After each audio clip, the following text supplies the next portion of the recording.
Let me tell you about the last time I was in Nepal. It was 2017.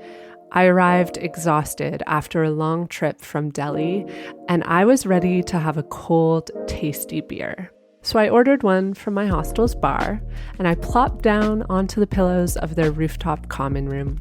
When I finally lifted up the bottle, I noticed the label, Everest beer. You cannot travel through Nepal without thinking about the world's tallest mountain. I browsed through little shops filled with souvenirs covered in images of the Himalayan mountain range. I talked with other travelers as well as locals about the mountain. I met hikers who were anxiously waiting for the weather to clear so that they could take the famous and little bit treacherous flight from Kathmandu to Lukla, where they would start the Everest Base Camp trek. And one sunny morning in Pokhara, Nepal, I picked up a book in my dorm room, left behind by another traveler, called Into Thin Air. This book by John Krakauer chronicles the disastrous day in May 1996 when 8 climbers died in a blizzard near the summit of Mount Everest. This book gave me a fascinating glimpse into what it takes to climb the world's tallest peak and the minds of the people who do it. And beyond that, I found myself starting to think about what Mount Everest means to Nepalese people, how it's shaping Nepal's culture and its economy and its tourism. This is Alpaca My Bags, the responsible travel podcast here to help you travel in a way that's better for you and for the planet. I'm Erin Hines, travel writer, accompanied as always by my producer, Katie Lohr. And today we're chatting with Philip Henderson, a member of the first all-Black team of climbers to have summited Mount Everest.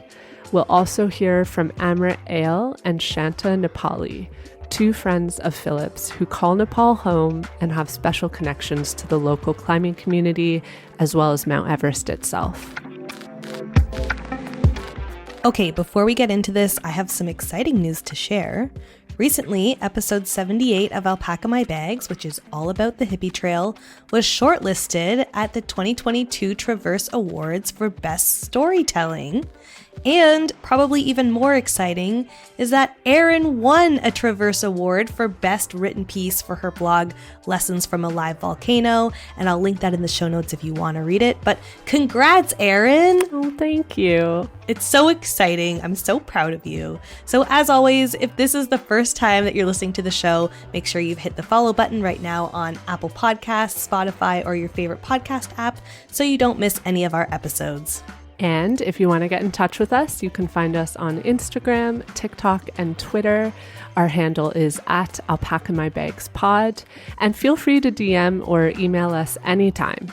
All of our contact info is in the show notes.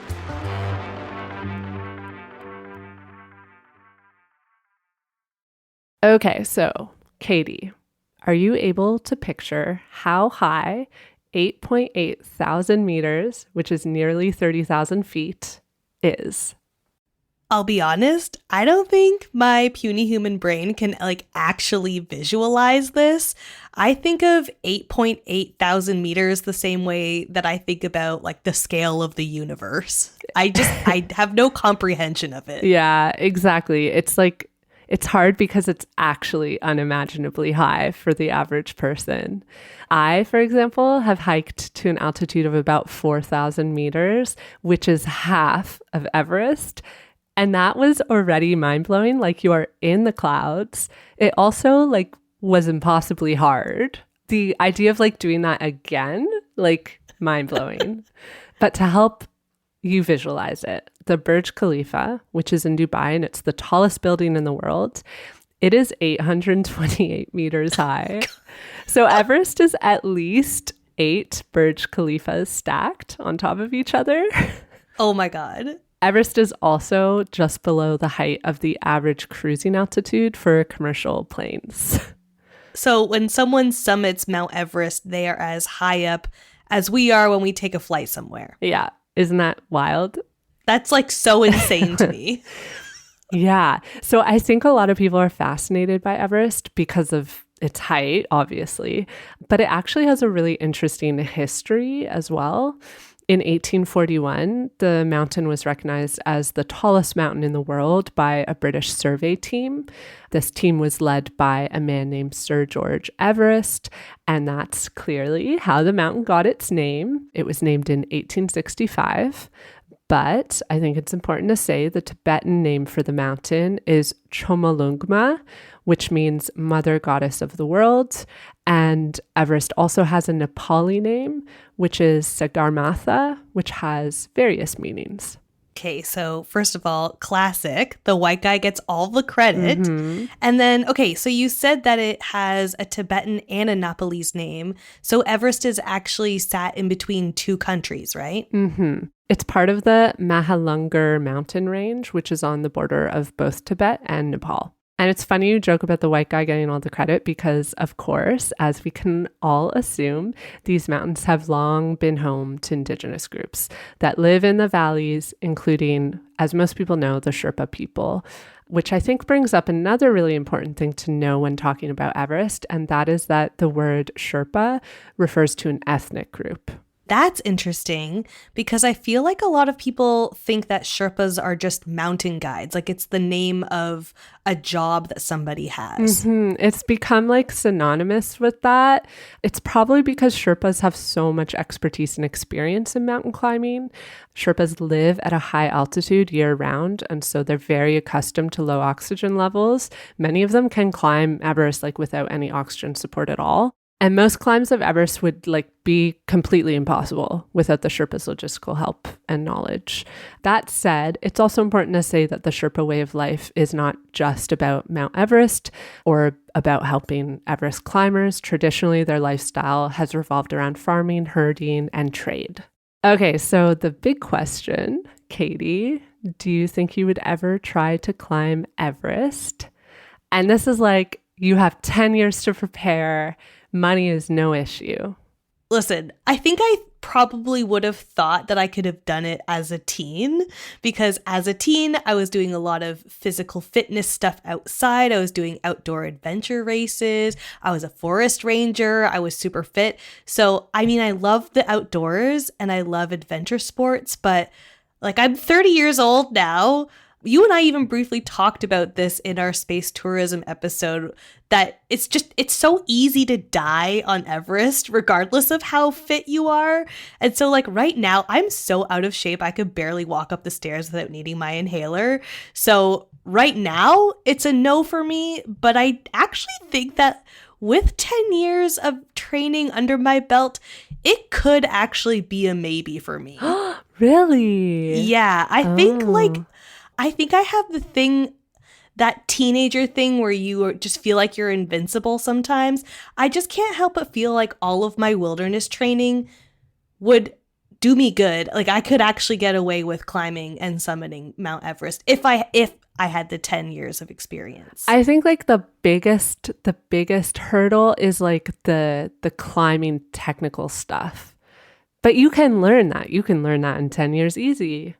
You've got time. Well, thank you so much. Maybe I can do it when I hit 40. That'll be my big 40th thing that I do. Listen, a lot of people do it in their 30s, 40s. I think the oldest person who's climbed Everest was in either their 60s or 70s. Oh, okay. Yeah. This is very encouraging. So the thing is, also, it's very easy to die just from straight up hypothermia. I know you're not a cold weather gal. So is this something that you would attempt? The cold is the biggest issue for me, I'll be honest. I don't want to be cold. But also I just feel like the season of alpaca my bags is just exposing me for not being adventurous because earlier this season, I admitted that no, I do not want to go to space. Even if someone hands me the golden ticket, I don't want to go. And no, I don't want to attempt to climb Everest, even if I had the resources and the money and the time. And it's funny because I do love hiking and I'm down to climb mountains, just nothing above 6,000 meters. I'm going to say that's probably I don't even know about 6,000. 4,000 was hard. But I mean, Luke and I are planning to go to Nepal probably next year or the year after, and we're going to do some trekking. It's going to happen. Okay. But not Everest. No, maybe somewhere around Everest. maybe just like trickling around the base of Everest, Yes. but like nothing crazy. Nothing crazy. We don't need to be crazy. Yeah, so the reason it's a no for me is, the cold, that it's dangerous. Also, like, it's not fun. I mean, like, it's fun, I'm sure, but, like, you're in pain a lot of the time. Yes.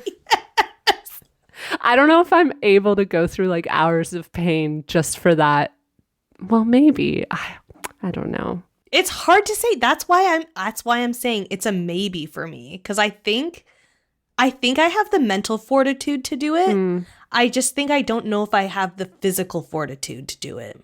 I think we should climb a mountain together. Like, I've thought about this before, and I think we should, because I'm also like when we did that 4,000 meter one, Luke and I was the one that like got us up the mountain. Was that the volcano? Yeah, it was very hard. And I think you and I would be really good at that together because we have the same brain. This is why I think we should do the Amazing Race together. But that's should. a whole different Honestly, conversation. Listen, Alpaca Pals, like you got to get us on the Amazing Race. I don't know how this happens. Like someone start a campaign because Katie and I would win. I think we would at least be top 4. Yeah. The problem for me is the food. Like, I don't know if I can eat like a cricket. Can you? They don't do food on it anymore. They don't? Because of COVID. They don't even do the flight things anymore where you have to like try and get the first flight. All of that's planned now. Oh my gosh. And so they just do legs in countries. It's actually kind of cool. They're kind of falling into a slow travel type of thing, even though it's really fast. But they stay longer in a country. Whoa. So they do these things called mega legs that are legs in between 2 cities. And it's like a longer period of time. And then they all have like booked planes already. They fly them to whatever the new place is, and then they start in different groups depending on how they did the day before in the last leg. Oh my gosh, we would totally thrive. I think we would thrive. I mean, you know that I applied to go on it already. Yes. But you need to do what every drag queen on RuPaul's Drag Race does, which is apply every year. Yeah, it's true. I know. I wasn't committed enough. You're just not showing the dedication that we need. You're right. And neither am I. You're right.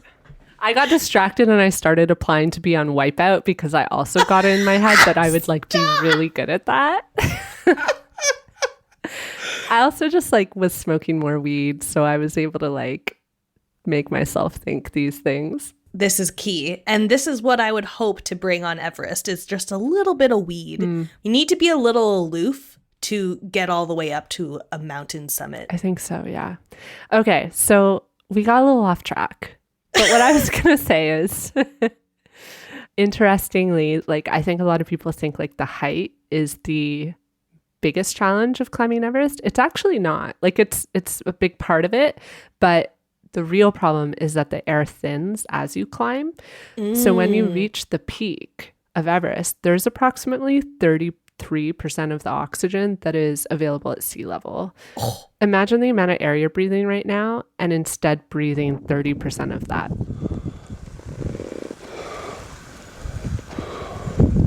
And this is why climbers call elevation above 8,000 meters the death zone. It's because low oxygen causes altitude sickness and brain swelling.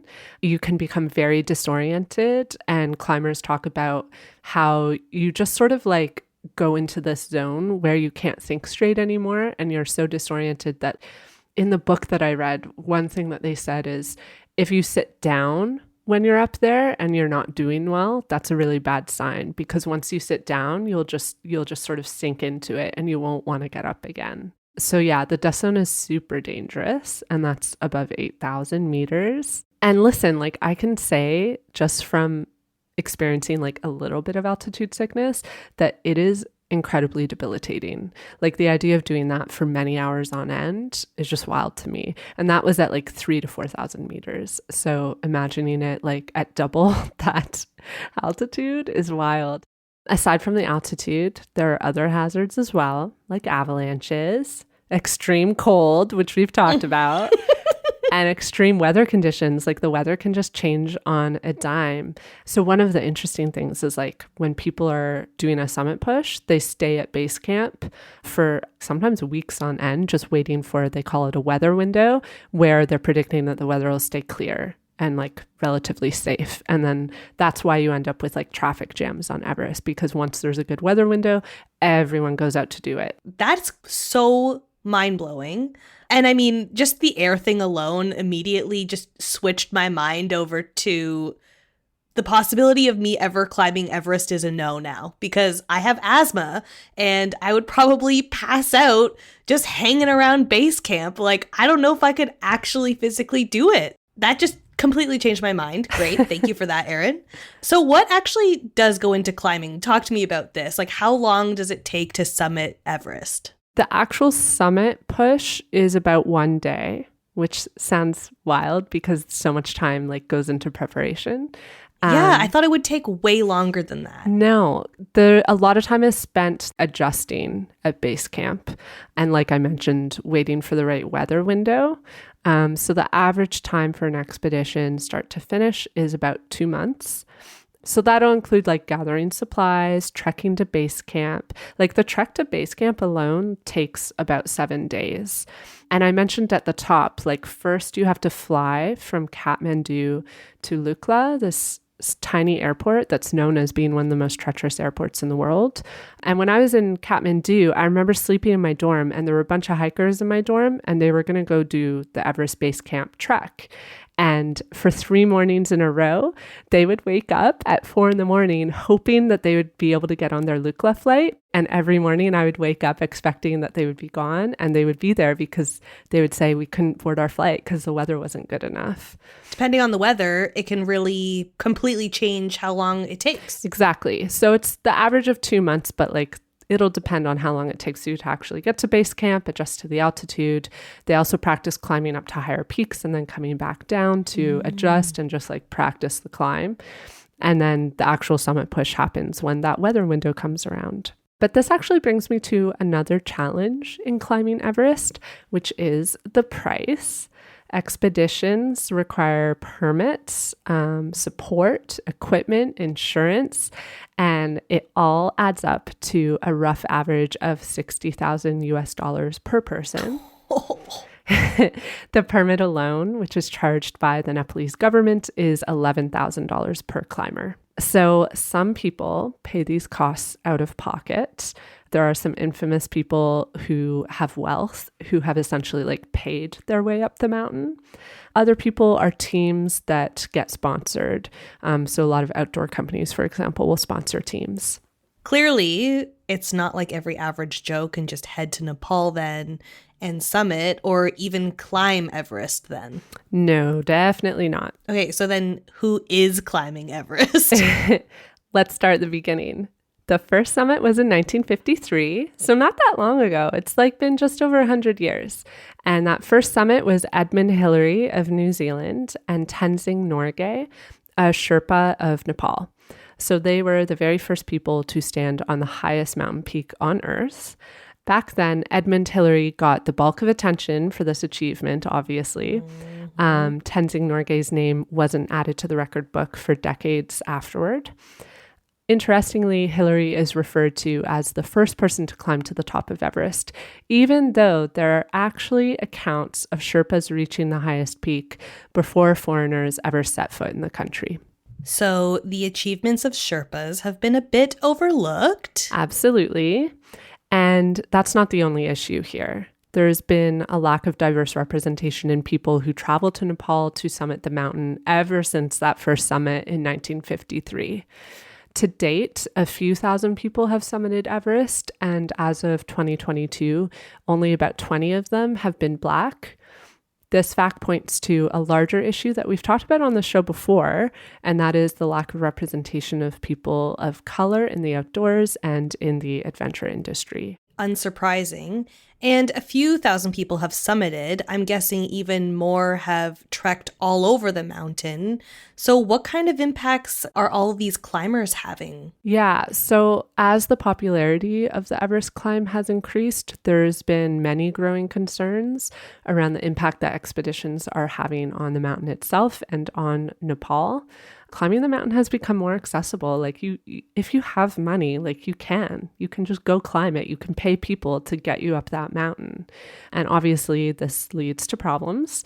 For example, there have been traffic jams on the mountain from so many climbers attempting to summit on the same day. This has raised a lot of concerns about safety. And there are also very warranted worries that Sherpas are paid way too little for the risk that they take in helping climbers reach the Everest summit. Sherpa guides face some of the highest death rates of any field of employment for comparatively little pay. Yikes. And given how little we hear about this in the outdoor and adventure travel industry, we probably don't really have a great idea of what local people in Nepal think about all of this, right? Yeah, we don't. Like, I personally definitely don't. And that's exactly why today we're going to chat with two Nepalese people, Amrit and Shanta. Yes. We're also going to chat with Philip, who was the expedition lead of the climbing team called Full Circle. They are the first all-Black team of climbers who have summited Mount Everest. And they actually quite recently summited. It was in May of 2022. Okay, so let's dive into this. Yeah, let's do it.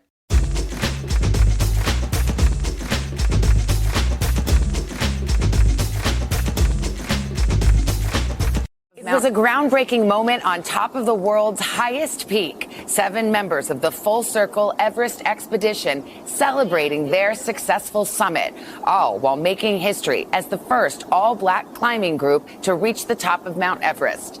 Team leader Phil Henderson sharing the good news on Instagram, writing in part, "All members of the Climb and Sherpa teams have safely returned to base camp, where we will celebrate this historic moment."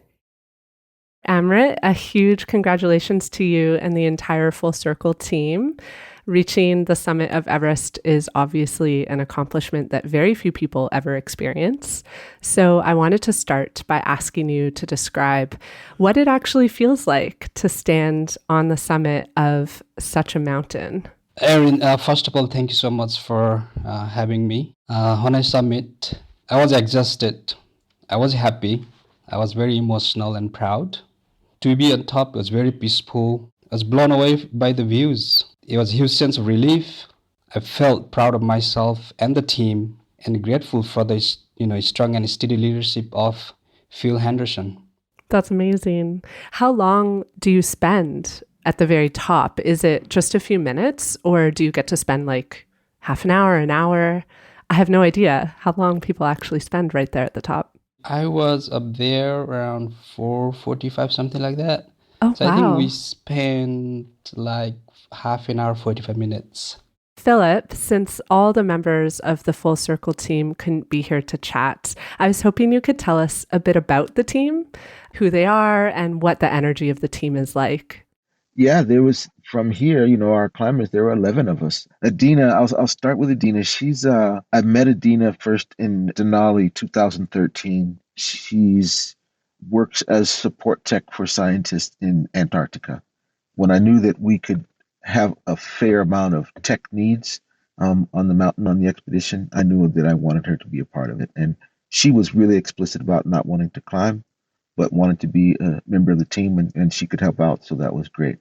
And then there's Abby. She was recommended by another friend, by Sam Elias, who Sam and I were on Everest together back in 2012. And then there's Rosemary, who, again, I met Rosemary as a result of Expedition Denali that her and Adina were on back in 2013. In the beginning, we always wanted to be gender neutral, and we couldn't find enough Black women with experience to go further than those 3. So then I'll start with Fred, because I met Fred in Ouray first, and he was actually climbing a day with Manoa. Dom and I got connected not too long after that. Most days for Dom Mullins start like this. Runs through the woods. Workouts in his makeshift gym. And post-exercise plunges into a freezing cold pond. It's a grueling regimen, all to prepare to climb a mountain synonymous with the ultimate challenge, Mount Everest. To climb a mountain like Everest, you need to have a lot of endurance. So that's what I'm doing. I'm building my endurance over time. Dom, Manoa, and Fred had all been climbing with Conrad for the previous 2, 3, 4 years or so. And then Eddie came. I met Eddie in Ouray, Colorado.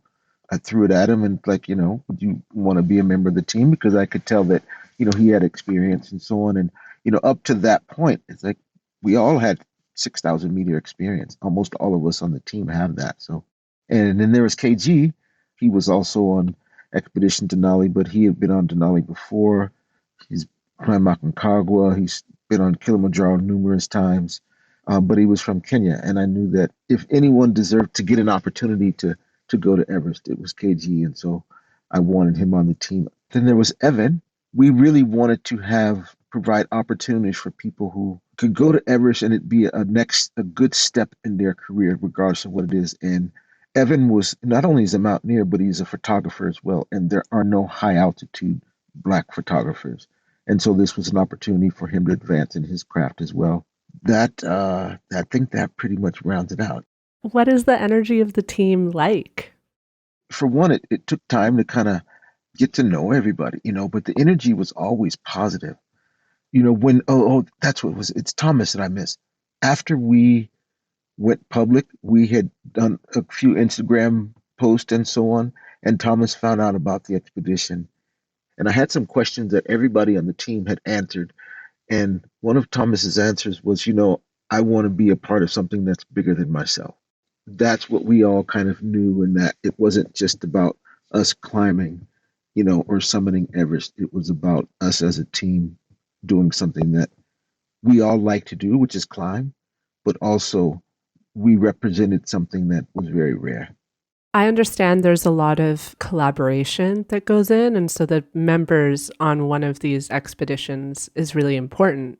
I wanted to ask if you could share a bit about what your role on the team is, because you led the expedition. And then I also was interested in Adina's role, like the role of tech. I think like tech isn't something people think about when they think about climbing Everest. Mm-hmm. Could you talk a bit about like how that factors into climbing such a mountain? So my role in general was, because I had been to Everest and had been to Nepal many times, my leadership kind of leads into even the vision of the expedition, which one of our goals was to connect these two cultures. I have a wonderful relationship and community and connection with people from Nepal and a lot from the Sherpa community. They're like family to me, and like brothers, sisters, aunts, uncles, grandparents, I wanted to open that community up to other people who look like me, because I'd been in Nepal 12, 13 times, and I think I'd seen another Black person once. But also as a climber, to understand and see what climbing in the Himalayas is and what it does for you. The relationship that I built with not just the people, but the mountains and the people interconnected. The goal was was to introduce these other Black climbers who don't have other mentors like themselves who do these things in other parts of the world, and for us to all understand that and make that connection together. So that was a part of my role as one leader. The other one was permit wise. I had been working with Jiban since 2007 or 8, I think, when I met Jiban, and we had talked about working together, and which now then also leads into choosing our Sherpa team as well. So because I had worked with Amrit and the folks at the Kumbu Climbing Center, a lot of our Sherpa team were coming from Phurtemba. The role of technology and like tech, and that would have been Adina's role. How does tech support the climb? So, from power being solar and generator power to, we were scheduled to do a couple of live chats from base camp. We had 11 members, and I think we had a total of 4 or 5 laptops while we were there that needed to be up and running so that people could, one, communicate with each other, but we also use them to do these live chats as well. The really important thing was our radio communication. And then there's also just cell coverage as well. That's what she did. That's what she does for a living. And she was like, that's going to be my role and I'm going to enjoy it. And that was awesome. But the other thing about that Adina brought was that she had also been in Nepal before, but only when she was 7 years old. And so she was psyched to just go back and hike to base camp, because she had hiked to base camp with her parents when she was 7. Katie, as you know, travel for me does not always go according to plan. Oh, yes, I am well aware. Having made over 80 episodes of this podcast, I know that mishaps can happen when anyone travels. Absolutely. And when they do, you need travel insurance. And I couldn't recommend World Nomads more. When I ended up in the hospital in Australia, World Nomads provided me with emergency assistance so I could get the help I needed and carry on with my trip. Not only was World Nomads able to direct me to the nearest hospital, but my hefty medical bills were covered under my policy. World Nomads encourages all travelers to be prepared when adventuring abroad. Carry a first aid kit, research local etiquette and customs, learn some of the language, and most importantly, take the time to understand your travel insurance policy and what to do in case you need to use it. If things go wrong on your travels, World Nomads will be there to provide the emergency assistance you need. Benefits limits, conditions, and exclusions apply. Be sure to read your policy wording. Learn more and get a quote at worldnomads.com. The link is in our show notes.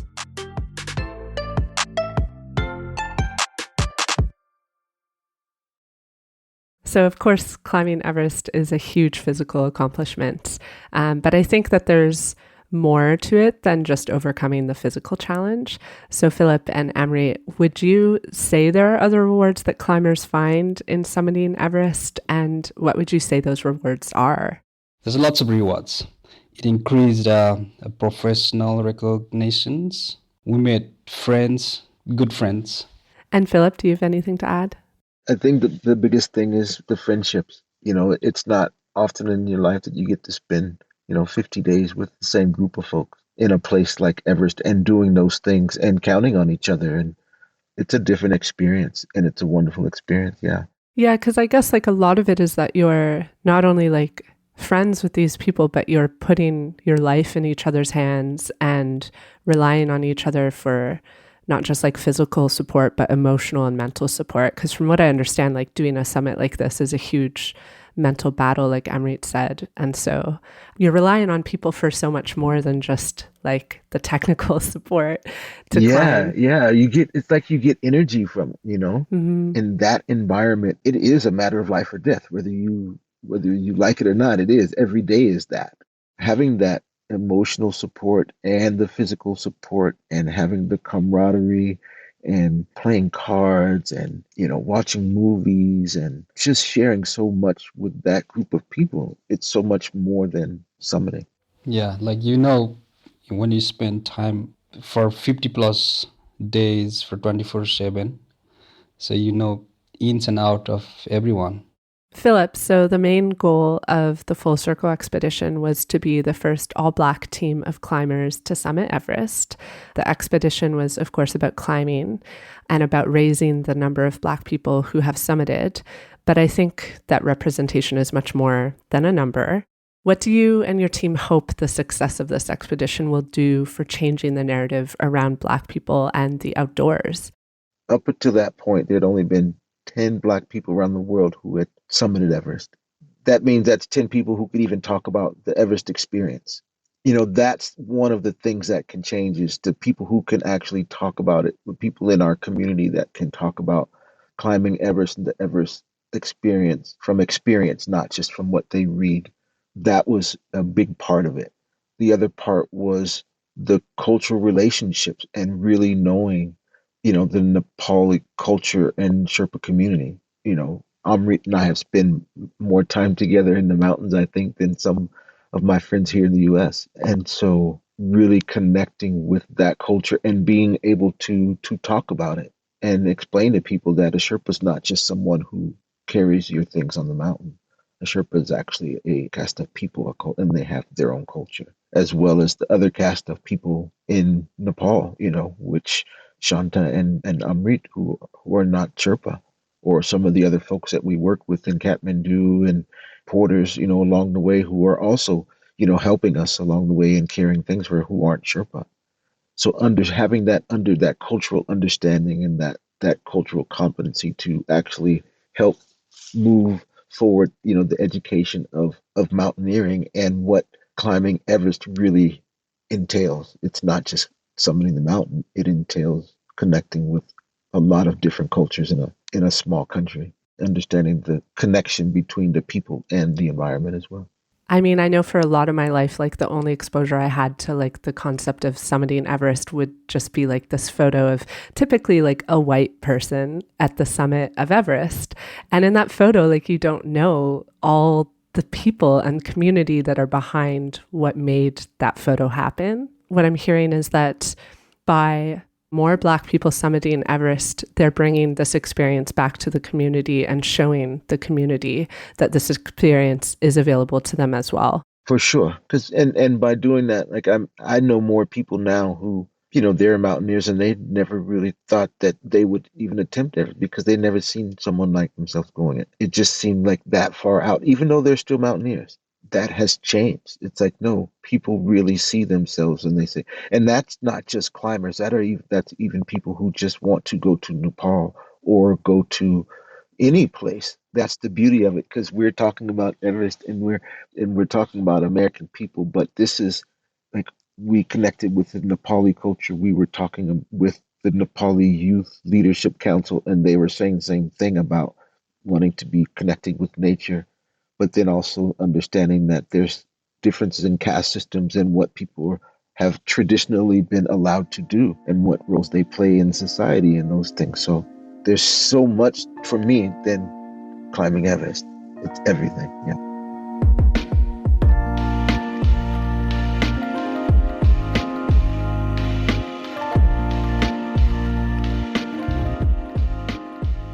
This is the perfect moment to shift towards talking about another underrepresented group when it comes to climbing Everest. The mountain and the Himalayas are home for Sherpas and for Nepalese people. Amrit and Shanta, can you share with us your personal relationship to Everest and how Nepalese people in general connect with Everest and other mountains in the region? I would say not only the Mount Everest, the mountains are really close to me because I am personally come from the eastern part of Nepal, and there is no particular mountain that I can see every day or that I can imagine to climb. I worked as a filmmaker and travel inside and outside. During my work, I went to the mountain area and then I felt like, okay, this is the place that I can, feel included, feel so relaxed.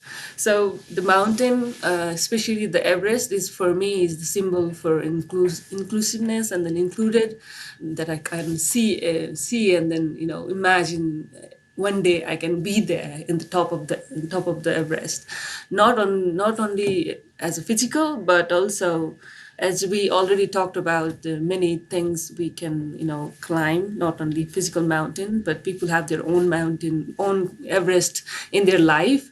So I can see as my inspiration as a mountain or Everest. And Amrit, how about you? Of course, Mount Everest is the pride of Nepal. For me, as a Nepalese, not only Mount Everest, all the mountains I respect it, and deep respect for me.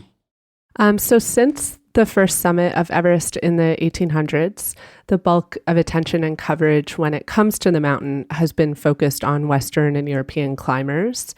Often the fact that Nepalese climbers have made the summit possible through guiding and support is left out of the story. In 2019, NIMS Purja brought attention to the lack of Nepalese representation in climbing by leading a Nepalese team to climb 14 of the tallest mountains in the world. I watched his documentary, which is how I came to know about this. And yeah, so Amrit and Shanta, do you feel that in recent years, as this issue has gained a bit more coverage, that there is growing visibility for Nepalese climbers in the mountaineering community? Are you seeing any change? Yeah, Erin, I agree with you, and I agree with the Foot Peak. It's really, inspiring. Whatever he did is really motivating for everyone, not only for the Nepalese people, Nepalese climbers, or internationally who never climb or never imagine, to climb the mountain. This film certainly gives the, recognition for the, especially Nepalese mountaineering community, especially Sherpas, who, climbed or worked many years and never got the recognition from any place. So definitely this film gives a certain recognition in international arena. And then after this film, I've also experienced or known personally many Sherpas are getting more opportunities because they have already the experienced in the mountain. But after the film or after not only the 14 peaks, but after the films that come outside and people know more about Nepal, people are coming just to travel. I've seen many people who never imagined in their lives to, go to the Everest or go to the any 6,000 or 7,000 meter in Himalayas. After watching this film, they come to Nepal, and then that helps to, promote Nepali tourism. At the same time, giving opportunities to mountain, communities, and then even Sherpas getting, exposure. So I certainly, agree with that. That's something I learned myself when I was in Nepal in, I think it was 2017. I had gone there thinking like, oh, I'm not a mountaineer. I'm not sure like that I'll be able to get out into the mountains. And I wasn't prepared to do base camp, but I did tons of hiking with local guides that I didn't like really know I could do until I was actually there. And I just had such an amazing time and just learned so much. I think a lot of people don't realize, and maybe it's becoming more common knowledge now, that there's a lot of like quite easy and moderate hiking that you can do there, even if you're not like a real mountaineer. And Amrit, how about you? Are you feeling that there's more visibility for Nepalese climbers in the mountaineering community in recent years? Yes, for definite. Especially after the Nims Purja's movie on Netflix, 14 Pigs. I have lots of friends abroad, and every one of them have watched this movie and asked, Amrit, have you watched this? That means, of course, people have known more about Nepal. And also because of this, it has raised the profile of Nepal a bit. And also there are a growing number of Nepalese mountaineers who are climbing for the climbing sake. 2 years ago, there was an all Nepali first winter K2 expedition. And there is a project going on Choyu. The Nepali team, they're trying to climb from Nepal side. Not from Tibet side. That never been done in the past, and there is still the project is going on. And also, there are now more Nepali-owned guiding outfits getting more popular than the international companies. Yeah, I mean, Everest is a huge contributor to Nepal's economy and tourism industry. I was curious about how much it contributes to the economy specifically. So I did some research and I read that in 2019, Everest expeditions alone contributed over $300 million to the Nepalese economy. And I can just say, from personal experience, when I was there was plenty of tourism economy around Everest, even if you aren't going to base camp or climbing Everest yourself. For example, while I was there, I did an Everest flight. So I took a flight around the summit of Everest so that I could see it, which was an amazing experience. Yeah, so it felt very much like when I was there that Everest was infused in the experience of being in Nepal, even if you're not climbing yourself. So Amrit and Shanta, can you share how tourism in Nepal is benefiting local people? So personally, tourism not only giving the money to the government or to the Nepali government, but also giving the opportunities to work, or earn or getting good life in the mountain areas, especially Sherpa communities. Their life is fully depend on the mountain. So if there is no tourist, if there is no activities, tourism activities, their life or their earning will be finished. So regarding the tourism, regarding the life, I think not only the Sherpa, not only the mountain community, but also people who have many business in Kathmandu or other cities. So many jobs are underneath. Even I also work in the outside or in the mountain in the so I'm also rely on tourism. These things we mostly realize during the COVID time. Everything was shut down. Nothing was there. No tourists, no activities. People can't go outside, and then people cannot work. So it was really hard for us to, survive as well. So tourism is one of the key income source for the Nepali tourism, and not only for the state or government. Yes, I already repeated. For the people who lives in the mountain, who people who work, people porter, everyone. Yeah, I mean, so tourism is a huge part for Nepal. Actually, for me, this is what I have done since my 20s. As Shanta says, tourism, it's generating jobs across all sectors. Mountain guides, city guides, jungle, river, hotel, restaurants, shops. Because of tourism, it has raised the standards of living on the people. On this podcast, often we'll talk about sort of the balance between when tourism does good and when it can do bad, because in some cases we've seen examples around the world of where tourism just overwhelms a local community, and then it can go into the area of over-tourism. So I wanted to ask if there are any negative impacts from tourism that either of you have noticed, like an impact on local culture or way of life or the environment. Amrit, do you have something to share? There is always positive and negative, right? So as you said, it's overwhelming. It's some places it's overcrowds. Let's say up in Everest, we had huge crowds in Manaslu this fall in September. Because of that, the pollution, of course, the environmental degradation, the waste. I think the government has to come up with some certain, strategy, because we have huge, income source from tourism, and then there is some sort of responsibility from the government they have to come up with, because pollution, overcrowded, so many things, coming up with the positive sides, but. At the same time, we also expect from government, for Nepal, especially Nepali government, has to come up with this strategy to balance this. And last couple of years, inside of Nepal as well, the domestic tourism also growing very fast, because I travel a lot inside Nepal, and then I see a lot of Nepalese people traveled inside. But there's some sort of people has to understand how to, when you travel, there is some sort of responsibility as a traveler, So yeah, I can see a lot of positive changes, at the same time negative as well.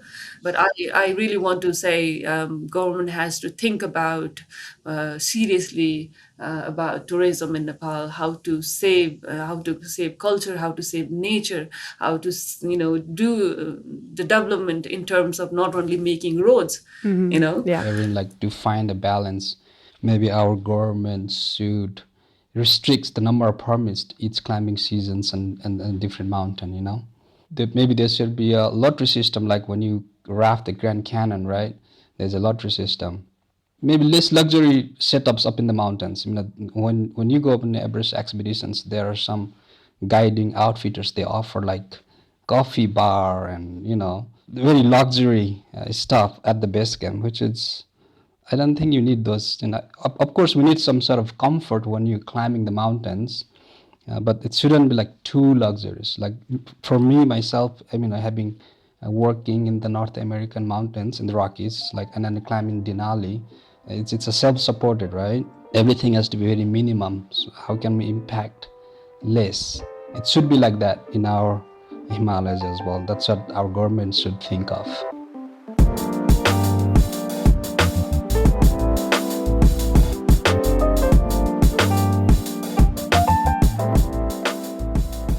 I want to go back to something you mentioned too, Amrit, about how crowded Everest has become.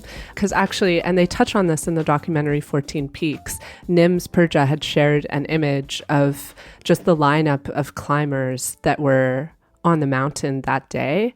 And it brought up a lot of discussion in the media about what this means for Everest. And I guess one thing that I was thinking is, I'm sure that when there's that many people, in line to summit, that it takes away from the experience of the climbers as well, because you're stuck in this sort of line.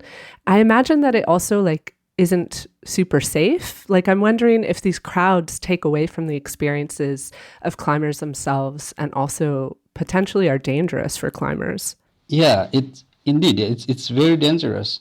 It's very sad that people want to climb mountain for the sake of, oh, I did this. I'm fortunate. I get to climb with all climbers, with all black team.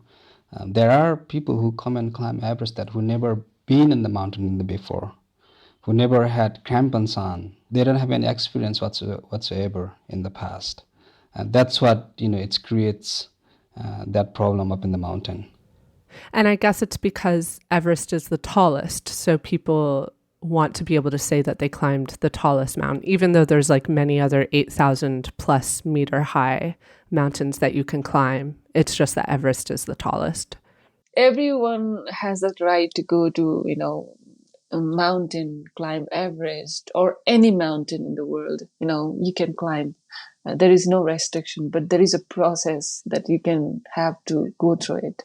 You're not just going to climb, physical mountain, but there is so many process, and you have to get to know the people, you have to get to know the culture, you have to get to the mountains yourself, your body, Earlier we talked about overcrowding and then, promoting tourism, people are coming, that's positive side. Yes. But at the same time, there is a number of people who, actually don't have that experience in the mountain, So that's overcrowding as well. People who really want to climb or who really be in the mountain just want to request, please just go through some sort of process and then come in the mountain, and you'll get to, understand on yourself as well.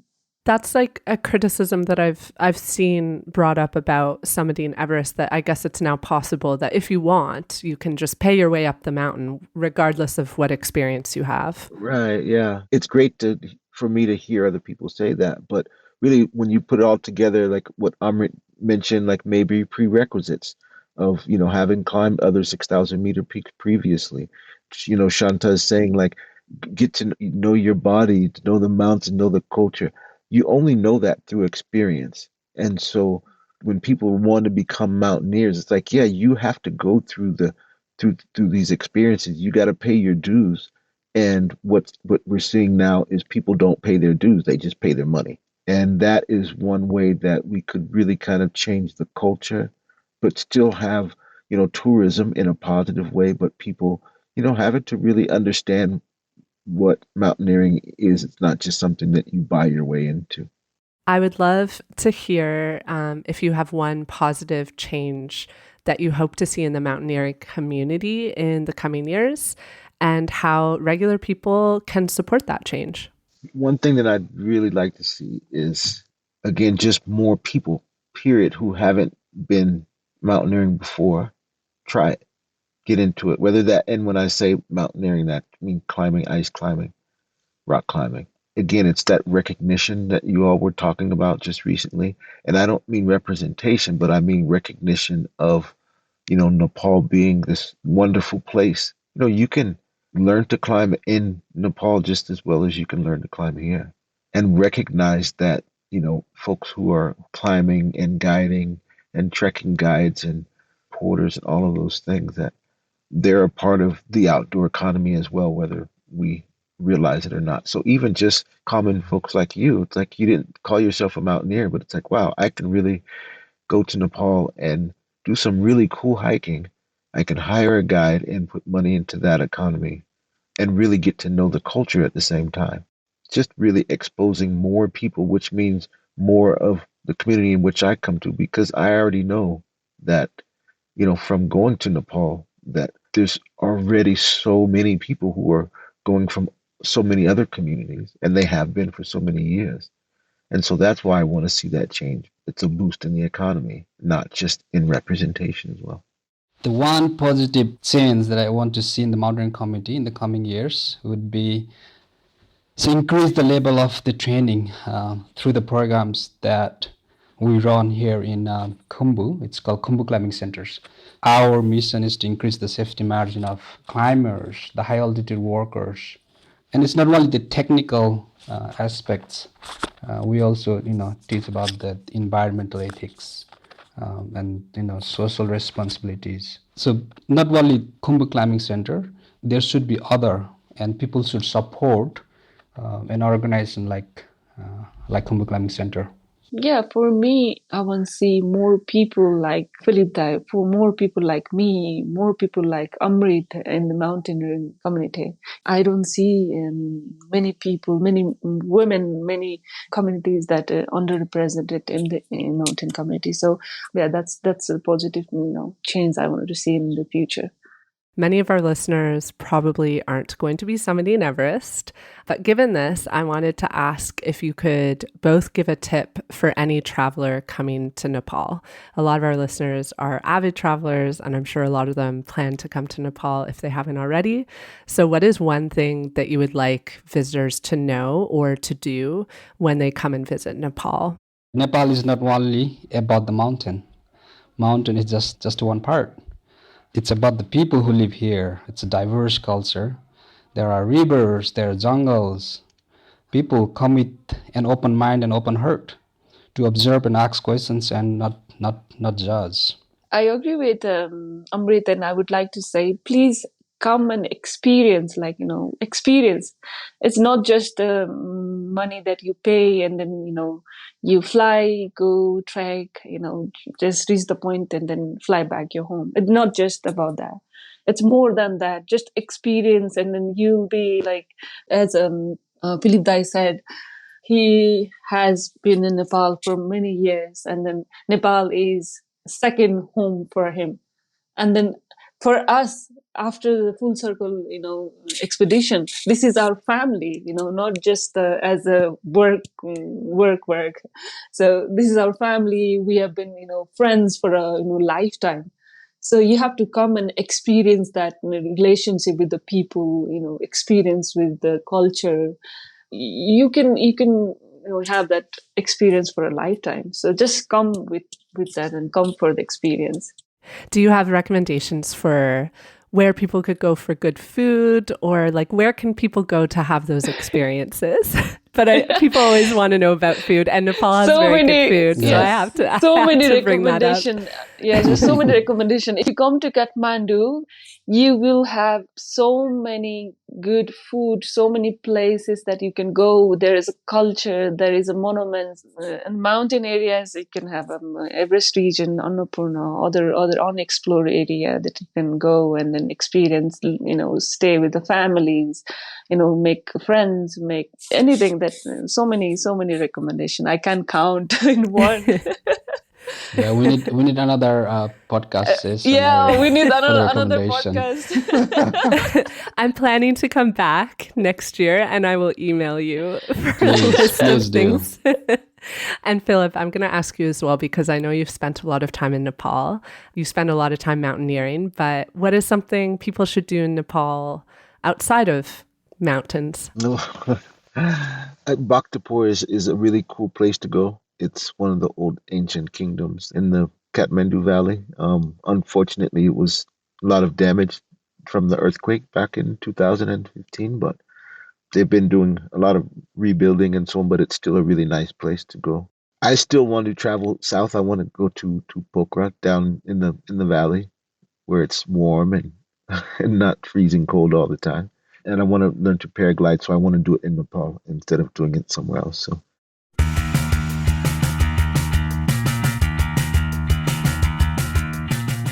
Thanks for listening to the show, Alpaca Pals. If you enjoyed this episode, don't forget to share it with a fellow traveler, and make sure you're following us on your favorite podcast app. And if you're feeling extra generous, you can leave us a 5-star review, or you can support us on Patreon. Anything you can do to support this show will help to foster meaningful change throughout the travel industry. Alpaca My Bags is written and hosted by me, Erin Hines, and it's produced and edited by Katie Lohr in Canada's Toronto area. If you want to reach out to us, check the show notes for all the info you need. I'll see you in 2 weeks, but in the meantime, I hope you get to alpaca your bags safely and soon.